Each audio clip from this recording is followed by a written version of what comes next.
In biology, we have a theory about how life first came to be called abiogenesis. It states that life first originated from non living organisms.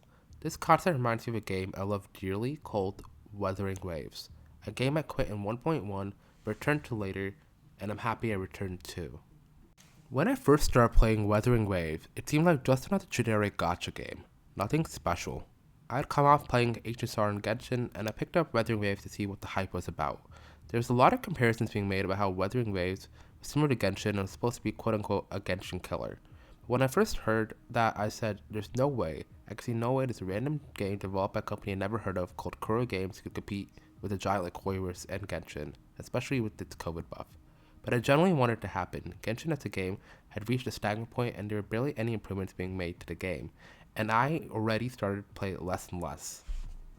My first time booting up Wuthering Waves, I spent a good 2 minutes listening to the OG title music, which is now since gone. But alas, I started the game, and playing through 1.2's story, I felt as if the game had a lot of potential, but wasn't quite a Genshin killer yet. I don't know how everyone else felt about this, but to me it felt like the game was kind of like flat, emotionless, like the story didn't have any weight behind it. I think part of the reason why I felt this way and judged the game so harshly was because I just come off the high of Fontaine. Fontaine was arguably one of Genshin's best ever in stories and best ever patches of all time. And since then, Genshin Impact story has been a shit show. But that doesn't mean that Fontaine was any less impactful and special to me. And in comparison to that, the emotional depth of what Wuthering Waves had back in 1.0 kind of felt soulless, flat, and emotionless. And it felt like the company was making another generic gacha game just to milk more money out of gacha fans. Now, calm down, put those pitchforks away. I'm not trying to go after your gacha company, okay? I know the purpose behind any gacha company, and any company in general, is to make profit. And gacha games are known to make a lot of profit from their players, but they're also known for one other thing. They're known for having notoriously bad written stories. And a lot of gacha companies like to think that the appeal for their games is just their characters, like well designed characters. But that doesn't mean that a character can sell based on just design alone. Maybe you can get away with it, but I feel like story is still very important.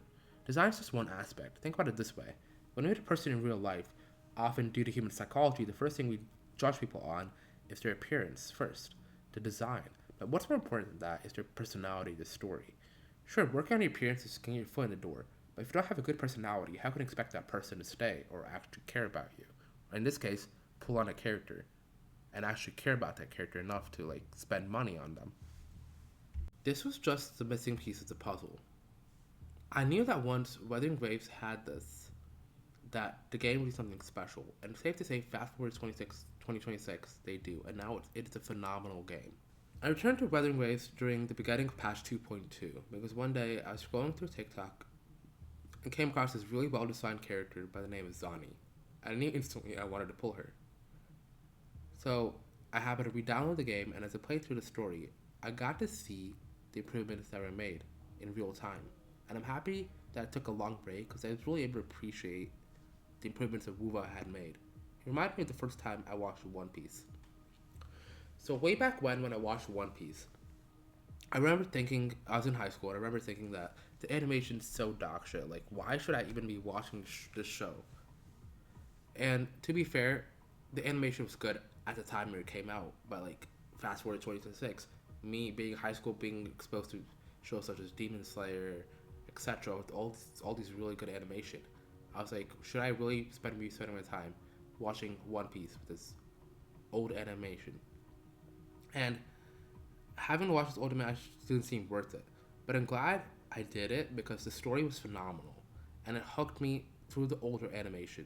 And by the time we made it to later arcs such as Jaya, Water 7, I could notably see the difference in animation quality. And not just animation quality, because as technology improves, of course, animation quality also improves with it, but also the technical aspects of the production team, like the way they executed different scenarios from the manga, the way they spliced different fights together, the way they executed different fight sequences, dialogues, and it really felt like they were improving each and every arc. And fast forward to 2026 now, when I watch One Piece, it is cinema, pure absolute cinema. I would recommend anyone who wants to watch an anime watch One Piece. It's one of my favorite animes of all time. As I played through 2.0 to 3.2, now I got to see a lot more about Rover. Rover didn't seem like a flat generic MC anymore. I got to see him genuinely care for and connect with characters such as Carlotta, Carthea, Yuno. Rover finally didn't seem like he was just a generic MC trying to raise up every character in the game, and characters felt more like just scooter bait. It felt like they had their own purpose in the story and could exist on their own without Rover. For example, I could play an entire game in Wuthering Waves, like maybe like a sequel or spin-off, with just Brant as the MC and like go on adventures in the high sea with them, or play another game with Frolova as a protagonist and go on a journey with her and experience her backstory in depth and her meeting the Fraxidas and her adventures with them and her adventures with Old Rover. And the same can be said of any other character in the game generally. It feels like Wuthering Waves truly developed a world I wanted to live in and where the characters felt more than just characters. Like they felt like they didn't depend on Rover. They could exist on their own. And I feel like that's a very important aspect to any gacha game. There's a reason why people love story series like Star Wars and Harry Potter. It's not just the story, it's the world. The world feels alive. It feels like you live there, you as the viewer, the player in this case. It feels like even though those iconic characters carrying the stories, there's Harry or Anakin, the world is still alive, full of energy and vibrant. There's so much world building, depth. It feels like you could have any person in that series be a protagonist and still be a well written series, even without the iconic characters carrying everybody. That's when you know you truly made a phenomenal game or phenomenal IP. But the game, when the game or the IP feels more than what it is, it feels more than just a game. If I had to describe it in one word, I'd say the story was breathtaking. You know, Aristotle once said we had five senses. We had sight, hearing, touch, taste, and smell. And when those cutscenes played in Wuthering Waves, it felt like I was there in person. I could smell, touch, hear, see, and taste everything. The moment we were in the air fighting Carthea and she was falling was one of the best moments in the game up to that point. Since I started playing in patch 2.2, this felt like the peak of Wuthering Waves. It felt like Kuro Games had cooked so much here that the story could not get any better than this point. Safe to say, fast forward to 2026, they've been cooking even harder. The story's been getting even better. But up until that point, I had always played the story kind of like in the third person viewpoint. I never really put myself in Drover's shoes that often. There were a couple moments where I did it, but it felt like I was mostly viewing it objectively from a third person viewpoint. But in that moment, when you're doing that story quest, when we were in with Carthea up in the tower, it felt like I wanted to be Rover. I wanted to be in his shoes. I wanted to enter the world of Wuthering Waves. That's when I knew this game was really something special. I knew Kuro was really cooking here. The last time I really felt this emotion was genuinely during Fontaine, arguably Genshin Impact's best written story. Ever since then, the story's been kind of dog shit. And even before then, too, the story's kind of dog shit, too. And that was the best story, and that's why it's a core memory to me, a story I'll never forget, because of the emotional weight it had and the emotions I felt during that story. I felt like I wanted to be Nervalette. I wanted to be there in person. I wanted to be comforting Farina. I wanted to tell her she's a really good Archon and everything's okay.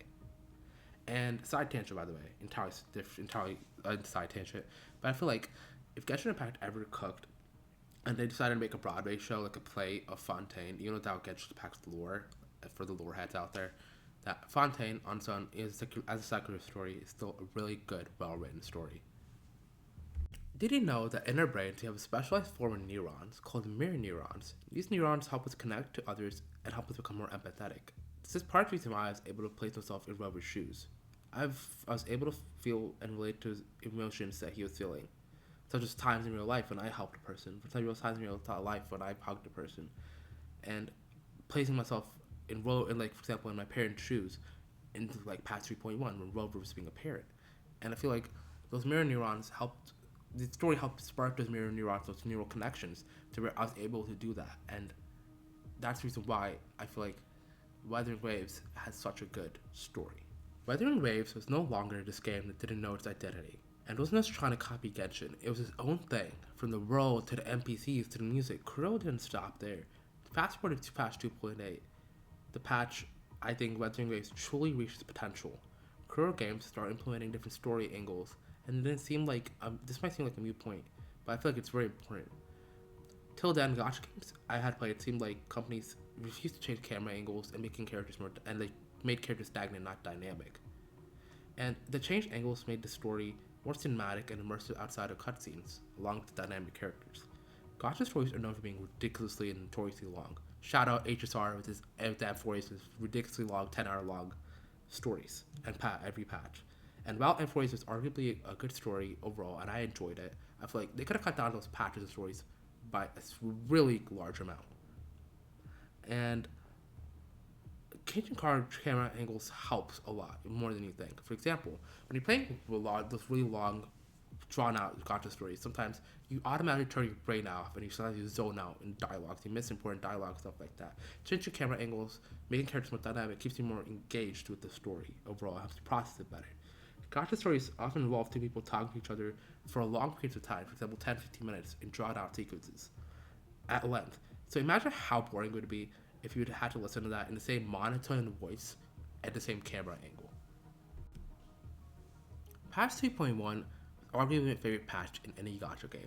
A phenomenal patch from story to cutscenes to music to everything. It's the first story I think that really brought me to tears since Fontaine. The story but an entirely different angle from a generic sell the characters on banner story to a bait and switch. You started off thinking that Aimet was just another wife from quote-unquote Wuthering Waves, which is another nickname for Wuthering Waves, but ended up being our daughter, a twist I think no one saw coming, and that's what made the patch so memorable. Kuro wasn't afraid to experiment this story and take a different approach, and that's something I really appreciate with Kuro. They experiment a lot, and they're not afraid to take risks and gain feedback from us as the players and implement that feedback. Finally, we have Rover himself. He's a very well-written MC. When we first met Rover, he had lost his memories and didn't remember anything about himself, and we saw the consequences of that action. As we played through the stories, we experienced this journey Rover had already taken, and saw how different Rover acted with characters now compared to the past. This is seen most notably in Full Lova's story. And in 3.1, we learned Rover's tragic story and learned why he wiped his memories. And it reminded me of one of my favorite mecha animes of all time, 86. In that show, we have a character by the name of Shinei Nouzen, and he was just like Rover in some ways. He was a character burdened by war and responsibilities. Because of Shin's abilities, he had a pressure added to his shoulders, and that was very reminiscent of Rover's unique resonance ability. And as far as responsibilities are concerned, everyone Rover meets expects something from him because of who he was in the past. And when you really think about it, that's scary. Here you are, meeting these people for the first time, yet they seem to place all their burdens, hopes, fears, expectations on you, a sole person. The weight of that responsibility could make anyone cave. So it's no wonder Rover decided to wipe his memories, right? It can be a lot to handle. And I think Aimet really saw that, and that's the reason why she did what she did. And I feel like that's what made the story a lot more impactful. Seeing Rover's burdens, his hopes, fears, seeing Aimet receive that, seeing that, and responding to that. And now the story's got full circle, and now we, hopefully in past 3.3, the upcoming anniversary, will go rescue Aimet. All that is to say, if you really want to play a good game and support a company that goes above and beyond, I would suggest you try out Wuthering Waves. It is hands down the best gacha game of 2026 and probably the best gacha game for the foreseeable future. The game has its second anniversary coming around in a week on April 30th. I encourage you to try the game out for yourself. Thank you for being here for a little Wuva rant. I could probably talk about this game for hours. Look forward to more anime and gacha content coming out soon. I hope the video is enough to convince you to try out the game. And if you did, let me know in the comments down below what you thought about it. Do you agree with what I said? Do you disagree? I hope you have a blast, and may the gacha gods bless your pulls on the anniversary. This is the perfect time to jump in. Energy patches are really great. They have a lot of pulls, a lot of rewards, and I hope you have a fun time with the game. Thank you.